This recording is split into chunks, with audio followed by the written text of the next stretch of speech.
সেই 24-এর গণহত্যা সবকিছুই হয়েছে সাকিনা বলে বারে প্রত্যেকবার এই বাঙালিরা বারবার নিজের রক্ত দিয়ে প্রমাণ করছে আমরা দেশকে কতটা ভালোবাসি, কিন্তু প্রতিবার এই হাসিনা এই ফ্যাসিস্ট প্রত্যেকবার আমাদের রক্তের মূল্য না দিয়ে তারা ভারতের সাথে ষড়যন্ত্র করছে, যেটা আমাদেরকে।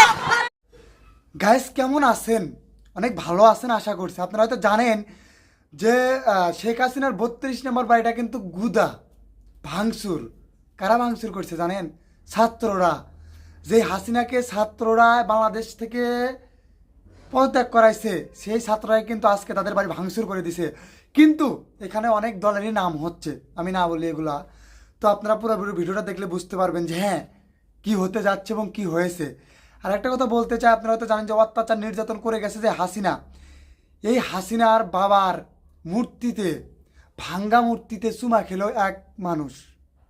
সে কি বাংলাদেশে বসবাস করে না, আমেরিকাতে বসবাস করে? পুরো ভিডিওটা না দেখলে তো বুঝতে পারবেন না যে কীভাবে কি হয়েছে। তো তার আগে একটা ছোট্ট অনুরোধ, আপনি যদি আমার চ্যানেল নতুন হয়ে থাকেন অবশ্যই চ্যানেলটা সাবস্ক্রাইব করে দিয়ে যাবেন। চলুন যাই পুরো ভিডিওটা শুরু করি, তাহলে ইনশাল্লাহ বুঝতে পারবেন।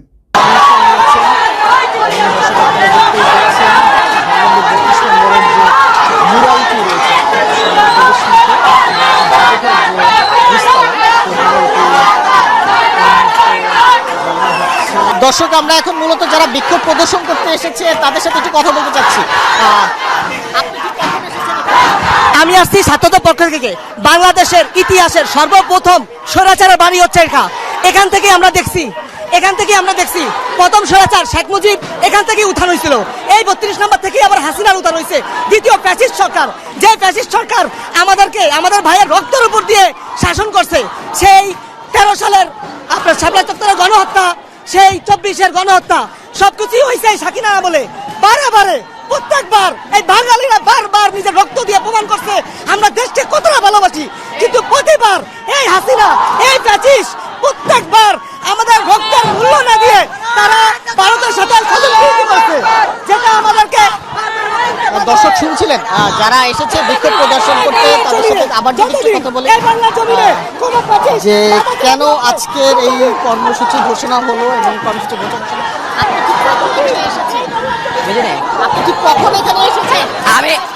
আমি আসছি রাত 8টার সময়। আমি আসছি এয়ারপোর্ট থেকে। আমি আসছি বাংলার জমিন থেকে। এই শেখ হাসিনা, শেখ মুজিবের বংশধর, শেখ হাসিনার কেবলা, শেখ মুজিবের কেবলা বাংলার মাটি থেকে মিশিয়ে দেওয়ার জন্য, যাতে ভবিষ্যতে আর কোনো স্বৈরশাসক এরকম কোনো কেবলাকে সামনে রেখে বাংলার মাটিতে কোনো অপশাসন করতে না পারে, দুঃশাসন করতে না পারে। ধন্যবাদ। দর্শক শুনছিলেন, এর আগে আমি যেমনটি বলছিলাম যে যেখান থেকে পারছেন আসছেন, কেউ সমবেতভাবে, কেউ বা দলীয় বিভিন্ন ব্যানারে, কেউ বা এককভাবে। কিন্তু যারাই আসছেন তাদের মূল যে বক্তব্য, সেই মূল বক্তব্য আওয়ামী লীগের নাম করে অথবা বঙ্গবন্ধুর নাম করে বাংলাদেশে নতুনভাবে যাতে কোনো ধরনের কোনো ফ্যাসিবাদের উদ্ভব না হয় বাংলাদেশের রাজনীতিতে। এটা ছিল প্রথম শর্ত। আর দ্বিতীয় শর্ত যেটি হচ্ছে যে শুধুমাত্র রাজনীতির ময়দান নয়, এমনকি সামাজিক প্ল্যাটফর্মেও যাতে কোনোভাবে ফ্যাসিবাদ পুষ্টি উঠতে না পারে, সেই চেষ্টাটা কিন্তু তারা বলছেন। এবং তাদের এই যে কার্যক্রম, এই কার্যক্রম যে শুধুমাত্র আজকের দিন তা কিন্তু নয়, এই কার্যক্রম কিন্তু তাদের চলতে থাকে। এই কার্যক্রমটি কিন্তু তাদের চলতেই থাকবে। যতবার যতভাবে ফ্যাসিবাদের যে উদ্ভব হবে অথবা ফ্যাসিবাদের দোষী হিসেবে যারা পরিচিত,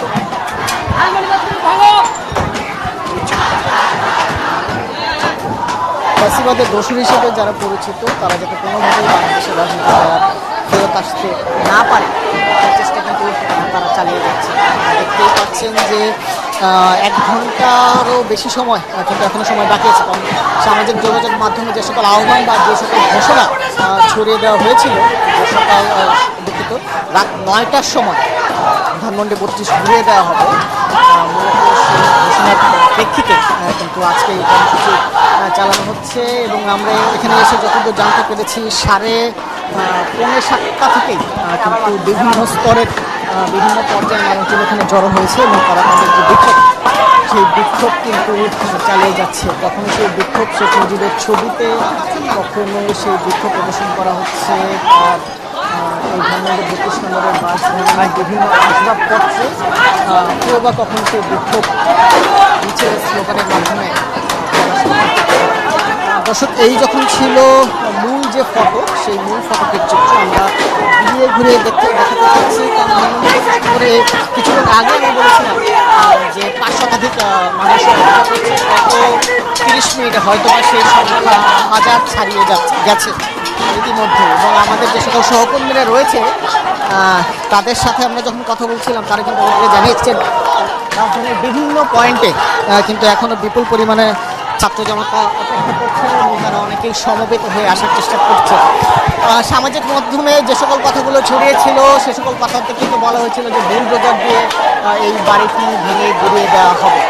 যদি বুলডোজার নাও পাওয়া যায় তাহলে সাধারণ মানুষ যাতে নিজেদের কাছে শাবল হাতুড়ি সেগুলো যাতে নিয়ে আসে। কিন্তু সে আহ্বানের প্রেক্ষিতে আপনি দেখতে পাচ্ছেন যে লোহার যে কোনো একটি ধাতব বস্তু দিয়ে মুরালের অপর পাশটি কিন্তু ভেঙে ঘুরিয়ে দেওয়া হচ্ছে এবং তারা চেষ্টা করছে। আমরা বেশ কিছু শিক্ষার্থীদের দেখেছি তারা বাসা থেকে অথবা অন্য কোনোভাবে সংগ্রহ করে হাতুড়ি এবং শাবল নিয়ে এসেছে এবং শাবল নিয়ে আসার পর তারা কিন্তু ভেতরে যে ধ্বংসের যে ভবন ভাঙার যে বিক্ষোভ কর্মসূচি ঘোষণা সেই বিক্ষোভ কর্মসূচি বাস্তবে বিদ্যুৎ কাজ চালিয়ে যাচ্ছে।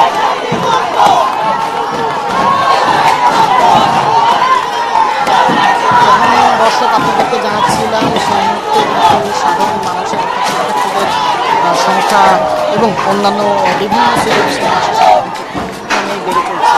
কেউ বা ভবনের দোতলায় কেউ বা একতলায় কিন্তু ইতিমধ্যেই উঠে অবস্থান নিয়েছে। ভবনের দোতলার চিত্রগুলো দেখে দেখাতে চাই দর্শক এখানে প্রায় 30 থেকে 40 জনের মতো শিক্ষার্থীদের অংশ কিন্তু উঠেছে এবং তারা যে স্লোগান দিচ্ছে তার স্লোগানের মূল অংশটা যদি আমরা কোনোভাবেই ফ্যাসিবাদ কিংবা ফ্যাসিবাদের বিরুদ্ধে আওয়ামী লীগ অথবা আওয়ামী লীগ না হলেও তার কর্মীরা, আওয়ামী লীগের শীর্ষ নেতৃত্ব না হলেও তার কর্মীরা কিন্তু বাংলাদেশের রাজনীতি করে ফেরত আসতে পারবে না। এবং তার পাশাপাশি জুলাই অভ্যুত্থানে যে 2000-এরও মানুষ নিহত হয়েছে এবং একই সাথে 20 থেকে 22,000-এর মতো মানুষ 20 থেকে 22,000-এর মতো প্রাণ আহত হয়েছে।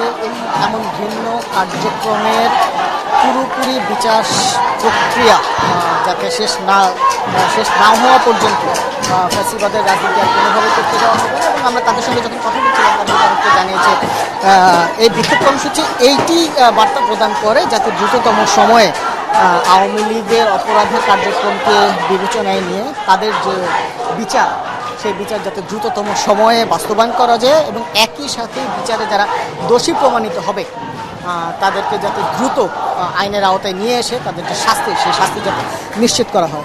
দর্শক যখন কথা বলছিলাম আপনাদের সাথে তখন ধানমন্ডির 32 নম্বরের যে চিত্র সেই চিত্র দেখাচ্ছি এবং আপনারা দেখতেই পাচ্ছেন যে বিভিন্ন পর্যায় থেকে বিভিন্ন শিক্ষার্থীরা তারা কিন্তু এখানে এসেছেন এবং তারা এসে কিন্তু তাদের যে ক্ষোভ সেই বিক্ষোভটি প্রকাশ করছেন। একজনের সাথে কথা বলছেন, আপনি কোথা থেকে এসেছেন, কেন এসেছেন? আমি যাত্রাবাড়ি থেকে এসেছি।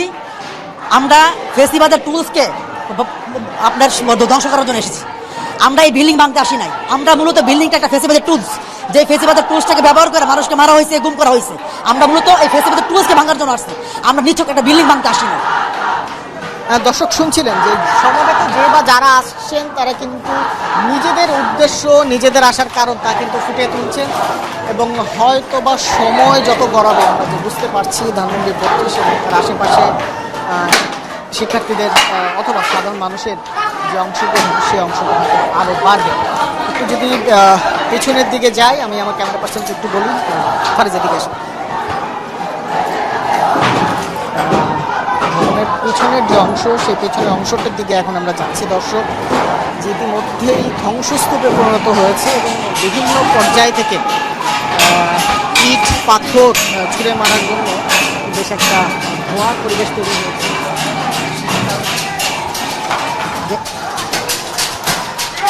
সেই বিষয়টি দেখতেই পাচ্ছেন।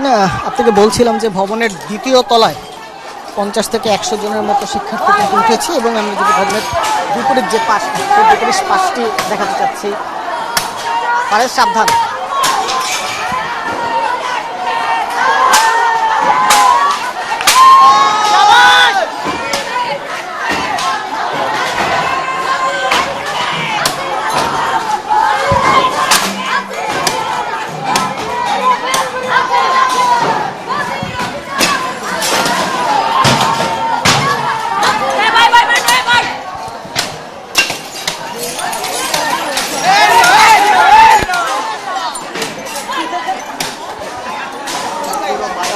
আরো যারা বিক্ষোভ প্রদর্শন করছেন তাদের সাথে যদি একটু কথা বলি আমরা, যদি আপনি সরাসরি সংযোগে আছেন ফেসবুকে,